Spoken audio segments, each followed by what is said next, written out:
Hi hello friends, welcome back to our channel. ഇനി വരാൻ പോകുന്ന ഒരു അപ്കമിങ് എപ്പിസോഡിൻ്റെ റിവ്യൂയിലേക്ക് എല്ലാ കൂട്ടുകാർക്കും സ്വാഗതം. അങ്ങനെ നമ്മുടെ നയനയും ആദിയൊക്കെ തമ്മിലുള്ള ആ ഒരു പിണക്കമൊക്കെ ഒന്ന് മാറി നല്ല രീതിയിലൊക്കെ പോയിക്കൊണ്ടിരിക്കുന്ന ഒരു സമയമായിരിക്കും കേട്ടോ. ആ ഒരു സമയത്തായിരിക്കും എന്ത് ചെയ്തിട്ടും ഇറങ്ങിപ്പോകാത്ത നമ്മുടെ നവ്യനെ ഏത് വിധേനയും അടിച്ചിറക്കാൻ നോക്കുന്ന ജലജയുടെയും അഭിയുടെയും ഓരോരോ കുതന്ത്രങ്ങൾ ഇങ്ങനെ ഇറങ്ങുന്നത്. അപ്പോൾ അതിനെതിരെ എല്ലാം നമ്മുടെ ആദിയും നയനയ്ക്ക് കൂടെ സപ്പോർട്ട് ചെയ്ത് നവ്യനെ സംരക്ഷിച്ച് നിർത്തുന്നൊക്കെ ഉണ്ട് കേട്ടോ. അങ്ങനെ നവ്യയും പതിയെ തിരിച്ചറിയുകയാണ്. അതായത് അഭി എന്ന ചതിയനെയും അതുപോലെ തന്നെ പിന്നെ നയനയോട് ചെറിയൊരു സ്നേഹമൊക്കെ നമ്മുടെ നവ്യയ്ക്കും തോന്നി തുടങ്ങുകയാണ് കേട്ടോ. അങ്ങനെ പിന്നീട് നമ്മുടെ അഭിയും ജലജയും കൂടെ തീരുമാനിക്കുകയാണ് നമ്മുടെ നവ്യയുടെ പഴയ ഫ്രണ്ടിൻ്റെ ഒപ്പമുള്ള നവ്യയുടെ ഫോട്ടോസൊക്കെ കുറച്ചുകൂടെ ഒന്ന് ഇതാക്കി എടുത്ത് വീട്ടിലുള്ള എല്ലാവരെയും കാണിച്ച് അതുകൊണ്ട് നമ്മുടെ നവ്യനെ ബ്ലാക്ക് മെയിൽ ചെയ്യുകയും നവ്യയുടെ സ്വഭാവം മോശമാണെന്നൊക്കെ പറഞ്ഞ് പരത്തി നവ്യനെ എങ്ങനെയെങ്കിലും ഇവിടുന്ന് തുരത്താം എന്നൊരു ഉദ്ദേശത്തോടു കൂടി ഓരോരോ പ്ലാനുകൾ തയ്യാറാക്കുകയാണ്. അങ്ങനെ ഒരു നവ്യയ്ക്കൊരു കാമുകനാണ് അദ്ദേഹം എന്നൊക്കെ പറഞ്ഞ് കൊണ്ടുവരികയൊക്കെ ചെയ്യുകയാണ്. അങ്ങനെ അവൻ്റെ പിന്നിൽ നിന്ന് കളിക്കുന്നതെല്ലാം നമ്മുടെ അഭിയായിരിക്കും. പക്ഷെ അതൊന്നും നമ്മുടെ നയനയ്ക്കും അതുപോലെ തന്നെ ആദിക്കും അറിയില്ല. അഭിയാണ് പിന്നിൽ നിന്ന് കളിക്കുന്നത്. അങ്ങനെ കുറേ ഫോട്ടോസൊക്കെ നമ്മുടെ അഭി പറഞ്ഞിട്ട് നമ്മുടെ നവ്യയുടെ കാമുകനെന്ന് പറഞ്ഞ് നവ്യയുടെ ആ ഒരു പഴയ ഫ്രണ്ട് ഫോട്ടോസ് എല്ലാം അയക്കുന്നുണ്ട്. ആ ഒരു ഫോട്ടോസ് എല്ലാം വീട്ടുകാരെല്ലാം കാണുകയും അങ്ങനെ നവ്യനെ തെറ്റിദ്ധരിക്കുകയൊക്കെ ചെയ്യുന്നുണ്ടെങ്കിലും നവ്യ തൻ്റെ നിരപരാധിത്വമൊക്കെ പറയാൻ ശ്രമിക്കുന്നുണ്ട്. അങ്ങനെ നവ്യ നിരപരാധിയാണെന്ന് വീട്ടുകാരും അതുപോലെ തന്നെ നയന പറയുന്നത് കേൾക്കുമ്പോൾ മുത്തച്ഛനും മുത്തശ്ശിയൊക്കെ അത് ബോധ്യമാകുകയാണ്. ഇതേ സമയത്ത് നമ്മുടെ ജലജയ്ക്ക് ഏത് വിധേനയും ഇവളെ അടിച്ചിറക്കണമെന്ന് ഒറ്റ കാലിൽ നിൽക്കുകയാണ്. അങ്ങനെ ജലജയാണെങ്കിൽ കണ്ടോ ഈ ഫോട്ടോസൊക്കെ കണ്ടോ, ഇതിനർത്ഥം ഇവള് വൃത്തികെട്ടവളാണെന്ന് തന്നെയാണ്. ഈ കുടുംബത്തിലേക്ക് കയറി വന്ന കരടാണ് ഇവൾ. അതുകൊണ്ട് തന്നെ എൻ്റെ മകൻ്റെ ഭാര്യയായിട്ട് ഇവൾ ഇനി ഇവിടെ വാഴാമെന്ന് ഞാൻ വിചാരിക്കുന്നില്ല. ആദ്യം ഗർഭനാടകം കളിച്ചു, ഇപ്പോൾ ഒരു കാമുകൻ പുറപ്പെട്ടിരിക്കുന്നു. അവൻ്റെ കൂടെയുള്ള ഈ ചിത്രങ്ങളൊക്കെ കണ്ടോ, നമ്മുടെ കുടുംബത്തിന് ചേർന്നതാണോ? ഇതൊക്കെ നിങ്ങൾക്ക് കണ്ടിട്ടും നിങ്ങൾക്കൊന്നും തോന്നുന്നില്ല? നിങ്ങളെന്താ ഇവളെ പിന്നെയും ഇങ്ങനെ പിടിച്ചിവിടെ നിർത്തുന്നത്? ഇവളുടെ സ്വഭാവത്തിന് എന്ത് മഹിമ ഉണ്ടായിട്ടാ എന്നൊക്കെ ഇങ്ങനെ ചോദിക്കുകയാണ് കേട്ടോ.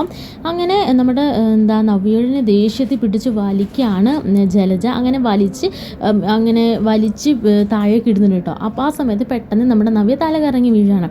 എന്താ അപ്പോൾ കാണിച്ചെന്ന് പറഞ്ഞിട്ട് എല്ലാവരും കൂടെ നവ്യനെ എടുത്തു പൊക്കുകയും അതുപോലെ തന്നെ വെള്ളം തളിക്കുകയും ഒക്കെ ചെയ്യുന്നുണ്ട്. പക്ഷെ നവ്യ ഉണരുന്നില്ല. അങ്ങനെ പെട്ടെന്ന് തന്നെ അവരുടെ ഫാമിലി ഡോക്ടറിനെ വിളിക്കുകയാണ്. അങ്ങനെ ഡോക്ടർ വരികയാണ്. ഡോക്ടർ വന്ന് ചെക്ക് ചെയ്ത് കഴിയുമ്പോഴത്തേക്കിനുമായിരിക്കും നവ്യ ഗർഭിണിയാണെന്ന് അറിയുന്നത്. പെട്ടെന്ന് തന്നെ പ്ലാനുകളെല്ലാം തകിടം മറിയുമല്ലോ എന്ന് ആലോചിച്ച് നിൽക്കുമായിരിക്കും ജലജയും അഭിയും. കാരണം അഭിക്കറിയാം തൻ്റെ കുഞ്ഞാണെന്ന്. പക്ഷേ ഏത് വിധേനയും ഇവളെ പുറത്താക്കാൻ നിൽക്കുന്നുണ്ട്. ഈ കുഞ്ഞ് പിന്നെയും തടസ്സമാകുമല്ലോ, എല്ലാ കാര്യങ്ങളും വെള്ളത്തിലാകുകയാണല്ലോ എന്ന് വിചാരിക്കുകയാണ് നമ്മുടെ അഭി. അങ്ങനെ പെട്ടെന്ന് തന്നെ അഭിയാണെങ്കിൽ എല്ലാവരുടെ മുഖത്തേക്ക് നോക്കുമ്പോൾ എല്ലാവരുടെ മുഖത്തൊരു ഒരു അനുകമ്പ ഭാവമൊക്കെ കാണുകയാണ്. കാരണം ഗർഭിണിയായ പെണ്ണിനെയായിരുന്നല്ലോ വലിച്ചഴച്ചുകൊണ്ട് നിർത്തിയതും അതുപോലെ തന്നെ താഴെ ഇടിപ്പിച്ചതും അവളെ ഇത്രയും മനസ്സ് വേദനിപ്പിച്ചതെന്നൊക്കെ ഒരു ചിന്തയെല്ലാം നമ്മുടെ മുത്തശ്ശൻ്റെ ഒക്കെ ഉള്ളിലുണ്ട്. അത് അവരുടെ മുഖഭാഗത്തിൽ തന്നെ കാണാനും സാധിക്കും. അപ്പോൾ ഇതൊക്കെ കാണുന്ന അഭി പെട്ടെന്ന് തന്നെ പറയാണ്, ഈ വയറ്റിൽ വളരുന്ന കുഞ്ഞ് എൻ്റെ അല്ല. ഇപ്പോൾ എല്ലാവർക്കും കാര്യങ്ങൾ ബോധ്യമായല്ലോ. ഞാൻ പറഞ്ഞതിൽ എന്തെങ്കിലും സത്യമുണ്ടെന്ന് മനസ്സിലായല്ലോ, ഈ ഫോട്ടോഗ്രാഫ്സിൽ എന്തെങ്കിലും സത്യമുണ്ടെന്ന് മനസ്സിലായല്ലോ എന്നൊക്കെ ഇങ്ങനെ പറയാണ്. ഉടനെ നയന പറയുന്നുണ്ട്, എന്താ അഭി ഈ പറയുന്നത്? സ്വന്തം കുഞ്ഞിനെ പിതൃത്വം പോലും നിഷേധിക്കുന്ന തൻ്റെ ഈ സ്വഭാവമുണ്ടല്ലോ, ഇത്രയും കാലം കാണിച്ച ചെറ്റത്തരത്തിലും മേളിലാണ്. എന്നാലും ഇങ്ങനെയൊന്നും ഒരിക്കലും പറയുകയും ചെയ്യുകയും ചെയ്യരുത്. സ്വന്തം അച്ഛനെയും അമ്മേനെയും ഒക്കെ ഉപേക്ഷിച്ച് നീയെന്ന് മാത്രം വിചാരിച്ച് ഇറങ്ങി വന്നവളാണ് എൻ്റെ ചേച്ചി. ഇപ്പോൾ ആ ചേച്ചിയെ കാണുമ്പോൾ എനിക്ക് സങ്കടം തോന്നുകയാണ്. ആ ചേച്ചിയെ കാണുമ്പോൾ എനിക്ക് പരിതാപകരമായ ഒരു അവസ്ഥ, ആ ചേച്ചിയുടെ പരിതാപകരമായ അവസ്ഥ കണ്ടിട്ട് എനിക്ക് സഹിക്കാൻ പറ്റുന്നില്ല എന്നൊക്കെ ഇങ്ങനെ പറയാണ് കേട്ടോ. അങ്ങനെ നവ്യയ്ക്കും ഇതെല്ലാം കൂടെ കേട്ട് കഴിയുമ്പോൾ ആകെ ടെൻഷനും സങ്കടവും കരച്ചിലും ഒക്കെ വരികയാണ്. നവ്യം അഭിയുടെ ഈ വാക്കിൽ വല്ലാതെ വേദനിച്ചു. എന്നിട്ട് നവ്യ പറയുന്നുണ്ട്, ഈ കുഞ്ഞ് നിൻ്റെയാണെന്ന് എനിക്ക് ഉറപ്പുണ്ട്. കുഞ്ഞ് ജനിക്കട്ടെ, DNA ടെസ്റ്റ് ചെയ്യാം, അപ്പം നിനക്ക് വിശ്വാസമാകുമല്ലോ. അങ്ങനെ വല്ലവൻ്റെയും കുഞ്ഞിനെ ചുമക്കേണ്ട ഗതികൊണ്ടൊന്നും എനിക്കില്ല. ഈ കുഞ്ഞിൻ്റെ അച്ഛൻ അഭിയാണെന്ന് എനിക്ക് 100% ഉറപ്പുണ്ട്. എൻ്റെ കുഞ്ഞിനും അറിയാം എന്നൊക്കെ ഇങ്ങനെ പറയാണ് കേട്ടോ. അങ്ങനെ അഭിക്കാണെങ്കിൽ എന്ത് ചെയ്യണം ഏത് ചെയ്യണമെന്നറിയില്ല. കാരണം കാര്യങ്ങളെല്ലാം കൈവിട്ട് പോകുന്നൊരവസ്ഥ അഭിയുടെ മുൻപിലേക്ക് വരികയാണ്. അങ്ങനെ പിന്നീട് കാണിക്കുന്നത് നമ്മുടെ കനകം അവിടെ എത്തുകയാണ്. അങ്ങനെ കുറച്ച് പ്രശ്നങ്ങളൊക്കെ ഉണ്ടെന്ന് അറിയാണ്. അങ്ങനെ കനകം അവിടെ വന്നിട്ട് പറയുന്നുണ്ട്, എന്താ മോളെ, എന്താ ഇവിടെ നടക്കുന്നത്, എന്തൊക്കെ പ്രശ്നങ്ങളാണെന്നൊക്കെ ഇങ്ങനെ പറയുമ്പോൾ നവ്യയും നയനയും കൂടെ ഇവിടെ നടന്ന സംഭവ വികാസങ്ങളെല്ലാം തന്നെ പറയാണ്. ഉടനെ കനകം പറയുന്നുണ്ട്, നീ എന്ത് പരിപാടിയാണ് നയനെ കാണിച്ചത്? ഒരു പ്രാവശ്യം നീ ഇവള് കാണിച്ച പൊട്ടത്തരത്തിന് കൂട്ടുനിന്നു. അങ്ങനെ നിൻ്റെ ഭർത്താവ് നിന്നിൽ നിന്നിൽ നിന്നും അകന്നതും ഈ കുടുംബം മൊത്തം നിന്നെ തള്ളി പറഞ്ഞതൊക്കെ നീ ഓർക്കുന്നില്ലേ? ഇനിയും നീ അതുപോലെ അബദ്ധങ്ങളിൽ ചെന്ന് ചാടാനാണോ നിൻ്റെ ഉദ്ദേശം എന്നൊക്കെ ഇങ്ങനെ ചോദിക്കുകയാണ് കേട്ടോ. അപ്പോൾ പറയുന്നുണ്ട്, അമ്മേ അന്ന് ഞാൻ മാത്രമേ അറിഞ്ഞുള്ളൂ. പക്ഷേ ഈ കാര്യം ഞാൻ ആദിയേട്ടനോട് പറഞ്ഞിട്ടുണ്ട്. ആദിയേട്ടനാണ് എൻ്റെ കൂട്ടത്തിൽ എല്ലാത്തിനും നിൽക്കുന്നത്. ഈ ഒരു പ്രശ്നത്തിന് എത്രയും പെട്ടെന്നൊരു സൊല്യൂഷൻ കണ്ടെത്താനും ആരോടും പറയണ്ടാന്നും കുടുംബത്തിൽ ആരും അറിയാതെ തന്നെ ഈ ഒരു പ്രശ്നം നമുക്ക് ഒതുക്കി തീർക്കാമെന്നും ആദിയേട്ടൻ പറഞ്ഞതായിരുന്നു. പക്ഷേ ഈ കാര്യങ്ങളെല്ലാം എല്ലാവരുടെ മുമ്പിലേക്ക് അവതരിപ്പിക്കപ്പെടുമെന്ന് ഞാൻ ഒരിക്കലും സ്വപ്നം പോലും കണ്ടില്ല അമ്മേ. എന്ത് ചെയ്യാനാ?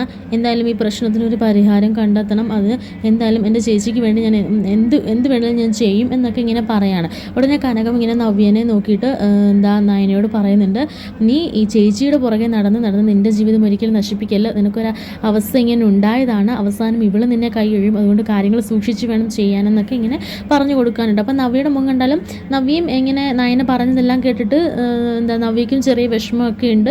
തൻ്റെ നീതി തനിക്ക് വേണ്ടി ഇത്രയും ചെയ്യുന്നുണ്ടല്ലോ എന്നൊരു മനോഭാവത്തോടു കൂടിയായിരിക്കും നവ്യ ഇരിക്കുന്നത് കേട്ടോ. അങ്ങനെ പിന്നെ കനകം പറയുന്നുണ്ട്, ഇനിയിപ്പോൾ ആദിയും നിൻ്റെ കൂടെ ചേർന്ന് ഓരോന്ന് ചെയ്യുകയാണെന്ന് മനസ്സിലാക്കുമ്പോൾ നാളെ അത് ഇവർ പറയില്ലേ ആദീനെയും കൂടെ വലിച്ച് നിൻ്റെ ഭാഗത്തേക്ക് ആക്കിയതാ എന്നൊക്കെ പറഞ്ഞ് അത് ആദിക്കും അതുപോലെ തന്നെ നിന്നിലേക്കും ആ പ്രശ്നങ്ങളൊക്കെ വന്നു ചേരത്തില്ലേ? നിൻ്റെ കുടുംബജീവിതത്തിൽ നിൻ്റെ ദാമ്പത്യ ജീവിതത്തിന് അതിന് വിള്ളലേൽക്കത്തില്ലേ മോളെ എന്നൊക്കെ പറയാണ് കേട്ടോ. ഉടനെ നമ്മുടെ നയന കനകത്തിനോട് പറയാണ്, അതിന് ഞങ്ങളുടെ ദാമ്പത്യ ജീവിതത്തിന് എന്ത് വിള്ളലേക്കാനാണ്? ഞങ്ങളങ്ങനെ ഭാര്യ ഭർത്താക്കന്മാരായിട്ട് ജീവിച്ചാലല്ലേ അമ്മയുള്ളൂ ഈ വിള്ളൽ എന്നൊക്കെ പറഞ്ഞപ്പോൾ പെട്ടെന്ന് ഇങ്ങനെ അന്തം വിട്ട് നിൽക്കുകയാണ് കേട്ടോ നമ്മുടെ നവ്യയും അതുപോലെ തന്നെ കനവും. അതെന്താ മോളെ നീ അങ്ങനെ പറഞ്ഞത്? എന്തൊരു പ്രശ്നമുണ്ട്? നീ പറഞ്ഞതിൻ്റെ പൊരുളെന്താ? എന്താ മോളെ ഈ അമ്മയോട് പറ എന്നിങ്ങനെ പറയുമ്പോൾ നയന പറയുന്നുണ്ട്, ആ കല്യാണം കഴിഞ്ഞ അന്ന് മുതൽ ഇന്ന് വരെ ഞങ്ങൾ ഒരു ഭാര്യ ഭർത്താവായിട്ട് ജീവിച്ചിട്ടില്ല. ഞങ്ങളിപ്പോഴും മനസ്സുകൊണ്ടും ശരീരം കൊണ്ടും അകന്ന് തന്നെയാണ് അമ്മ ജീവിക്കുന്നത്. പിന്നെ എല്ലാവർക്കും മുൻപിൽ മറ്റുള്ളവർക്കൊരു പ്രയാസം വരരുത് എന്നുള്ള വിചാരിച്ച് മാത്രം എല്ലാവരുടെ മുമ്പിൽ അഭിനയിച്ച് ഇങ്ങനെ ജീവിക്കുകയാണെന്ന് പറയാണ്. അത് കേൾക്കുമ്പോൾ നവ്യയ്ക്കും കനകത്തിനും എല്ലാം ആകെ ഷോക്കാവുകയാണ് കേട്ടോ. കനകം വിചാരിച്ചിരുന്നത് പൊന്നുപോലെ തന്നെയാണ് തൻ്റെ മകളെ കൊണ്ടു നടക്കുന്നതെന്നും ഇവർക്കിടയിൽ നല്ലൊരു ദാമ്പത്യ ജീവിതമാണ് മുൻപോട്ട് പോയിക്കൊണ്ടിരിക്കുന്നതെന്നും ഒക്കെയാണ് നമ്മുടെ കനകം വിചാരിച്ചിരുന്നത്. പക്ഷേ പെട്ടെന്നാണ് നമ്മുടെ നയനയുടെ ഈ വാക്കുകളെല്ലാം ആകെ നമ്മുടെ നവ്യയിലും അതുപോലെ തന്നെ കനകത്തിലും ആകെ ഷോക്കായി.